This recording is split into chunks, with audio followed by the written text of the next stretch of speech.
मनुष्य का जीवन अनेक समस्याओं से आए दिन घिरा हुआ रहता है और कईयों के जिंदगी में तो समस्या एक हिस्सा होता है। जब उनको समस्या नहीं आती है तो उनका मन ही नहीं लगता है, क्योंकि समस्याओं को झेलते झेलते उनको आनंद आने लगता है। आखिर है भी तो वही इंसान जो हर समस्या का खोज लेता है समाधान। जीवन में दो ही स्थितियां आती हैं, कोई यदि आपके पास समस्या आ गया तो या तो उसका समाधान होगा या नहीं होगा। तो आइए आज इन्हीं चीज़ों के साथ हम अपने जो है लेक्चर की शुरुआत करते हैं कि जीवन में समस्याओं से भागना नहीं है, समस्याओं से जूझना है। भागो नहीं जागो, उत्तिष्ठ जागृत प्राप्य बोध, इस स्वामी विवेकानंद का बहुत ही एक प्रचलित जो है वाक्य है कि उठो जागो और जो पाना चाहते हो, अपने जीवन का उद्देश्य जो प्राप्त करना चाहते हो उसे प्राप्त करो। मनुष्य का जीवन अनेक समस्याओं से घिरा हुआ है और घिरा हुआ रहेगा, क्योंकि मनुष्य ही तो है जो अपने समस्याओं का निराकरण कर सकता है, समाधान खोज सकता है और समाधान खोजना भी चाहिए। इन समस्याओं से कब और कहाँ तक भागेंगे? समस्याएं सामाजिक हो सकती है, आर्थिक हो सकती है, पारिवारिक हो सकती है, व्यक्तिगत हो सकती है, लेकिन हम भाग कर कहाँ जाएंगे?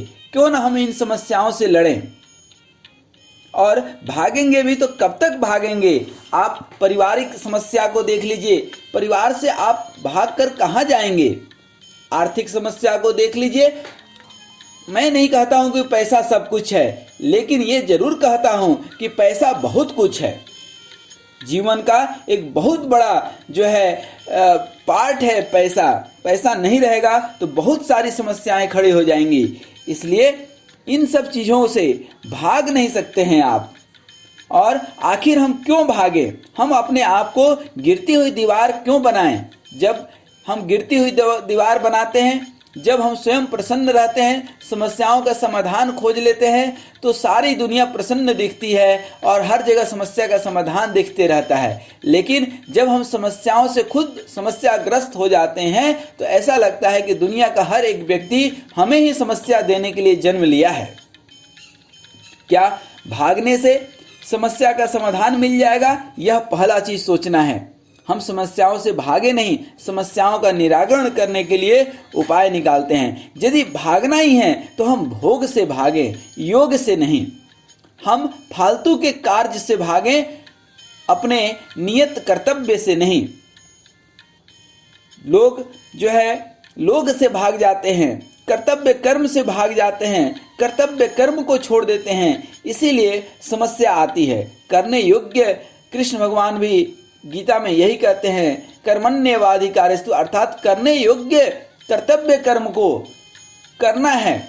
और किसी भी कर्म से हमें बहुत ज़्यादा अपेक्षा नहीं रखनी है, हमें सिर्फ करने योग्य कर्तव्य कर्म करना है।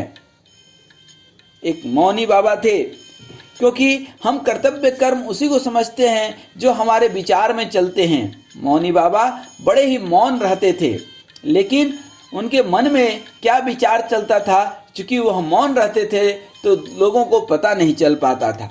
लोग उन्हें साधु और विचारक समझते थे। लेकिन जब उनकी मौत होने लगी, मौत के अपने जीवन के अंतिम अवस्था में जब वो गुजरने लगे, तो लोगों ने कहा कि बाबा आपने तो आज तक कुछ नहीं बोला, लेकिन कुछ बोलना चाहते हो तो आप बोल दीजिए। उन्होंने कहा कि अब मैं तो जा रहा हूँ, लेकिन पता नहीं मुनीबाई का क्या होगा। मुनीबाई कौन थी? जो उनकी एक सेविका थी। अब कहने का मतलब यह है कि उनके विचार में तो वही मुनीबाई घूम रही थी। वह तो समाज को दिखाने के लिए मौनी बन गए थे। तो यह भी एक समस्या से भागना है कि हम समस्याओं से भाग तो जाते हैं, परिवार से दूर हो जाते हैं, समाज से दूर हो जाते हैं और कहीं जंगल चले जाते हैं, लेकिन जंगल में जाने के बाद भी हमारे मन में क्या चलते रहता है? तो वही चलते रहता है। कौन? परिवार चलते रहता है, हमारी आर्थिक गतिविधियां चलते रहती है। तो हम क्यों ना उन गतिविधियों में लिप्त रहते हुए उसका समाधान खोज करके ही भगवान का भजन करते रहें। सेठ जो है, एक सेठ थे, वो दिन रात पैसा पैसा पैसा करते रहते थे। क्योंकि क्या होता है कि जो जीवन में आप हमेशा विचार में सोचते रहते हैं, वही चीज अंत समय में भी कहीं ना कहीं निकल करके आता है। एक सेठ के 3 पुत्र थे। अंत समय में जब मरने लगा तो अपने बच्चों को याद किया। पत्नी से पूछा, बड़ा बेटा कहाँ है? पत्नी बोली कि आपके चरण दबा रहा है। पूछा कि बीच वाला बेटा कहाँ है? तो यहीं पे आपको सर में तेल मालिश कर रहा है। फिर पूछा, छोटा वाला बेटा कहाँ है? तो बोला कि यहीं पे जो है वह दवाइयों की व्यवस्था कर रहा है आपके लिए।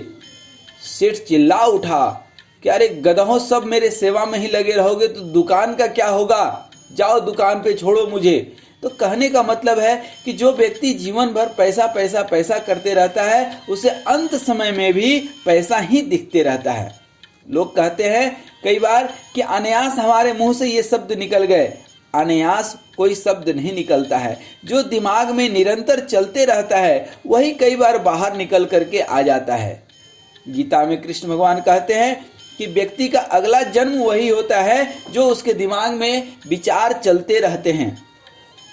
और यह स्पष्ट भी हो जाता है, क्योंकि आप स्वामी विवेकानंद को देखिए, अंत समय में उन्होंने भगवान शिव का ओम कहते हुए और सहस्त्रार चक्र से प्राण को त्याग दिए, अर्थात समाधि में जो है लीन हो गए।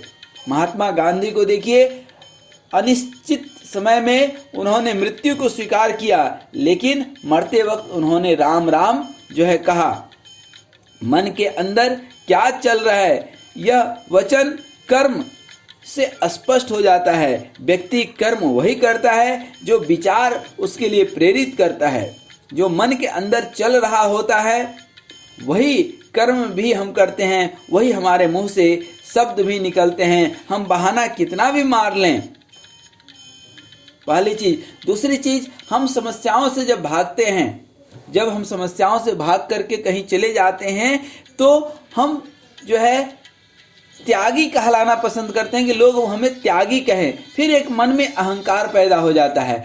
लेकिन मैं आपको बता दूं, जिसके पास कुछ त्याग करने के लिए है ही नहीं, वो त्याग कर दिया तो उस त्याग का महत्व नहीं है। लेकिन जिसके पास सब कुछ था, वह त्याग कर दे, जैसे गौतम बुद्ध, वो महान बने क्योंकि उनके पास सब कुछ था, उन्होंने त्याग कर दिया। उस त्याग को त्याग बोलते हैं। जिसके पास कुछ है ही नहीं, वो क्या त्याग के महत्व को समझेगा और वो क्या त्याग करेगा।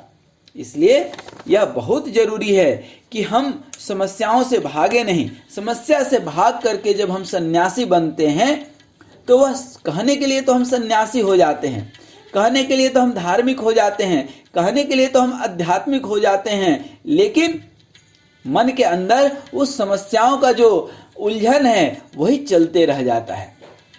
कई बार जब समस्याओं से हम विपरीत घर द्वार छोड़ करके बाहर जाते हैं, हमने कई लोगों को देखा कि खूब गीता पढ़ते हैं, खूब रामायण पढ़ते हैं, पुराण पढ़ते हैं, कुरान पढ़ते हैं, बाइबिल पढ़ते हैं, और इन सब में एक शब्द तो जरूर है कि मन में किसी भी प्रकार का अहंकार नहीं रखना चाहिए। लेकिन ये सब पढ़ने के बाद ज़्यादातर लोगों को ये देखा गया कि मन में एक अहंकार पैदा हो जाता है। हमारे मित्र के हैं, कुछ हैं, वह मित्र 5 वक्त के नमाजी हैं।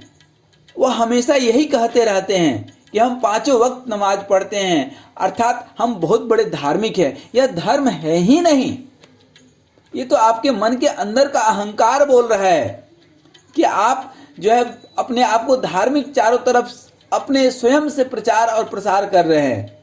तो ये मन का अहंकार बोल रहा है, न कि आप बोल रहे हैं। तो जब हम समस्याओं से लड़ नहीं पाते हैं, अपने आप को कमजोर पाते हैं, और कमजोरी के कारण एक कायर और बुजदिल के तरह जब हम समाज को छोड़ करके और कहीं भाग जाते हैं, समस्याओं से भाग जाते हैं, समस्याओं से टकरा नहीं पाते हैं, समस्याओं को सुलझा नहीं पाते हैं, तब कहीं न कहीं ये हमारी जो है कायरपन है, कहीं न कहीं हमारी कमजोरी है, वो हमारी श्रेष्ठता नहीं है।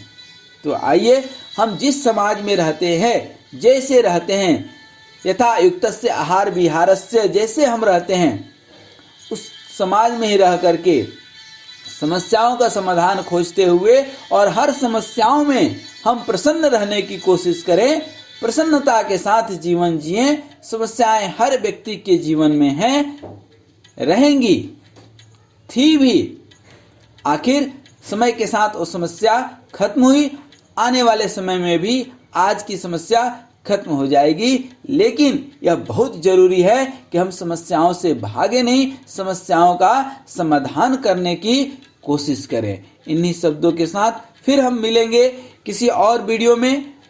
तब तक के लिए आपको बहुत बहुत धन्यवाद। नमस्कार, बहुत बहुत धन्यवाद।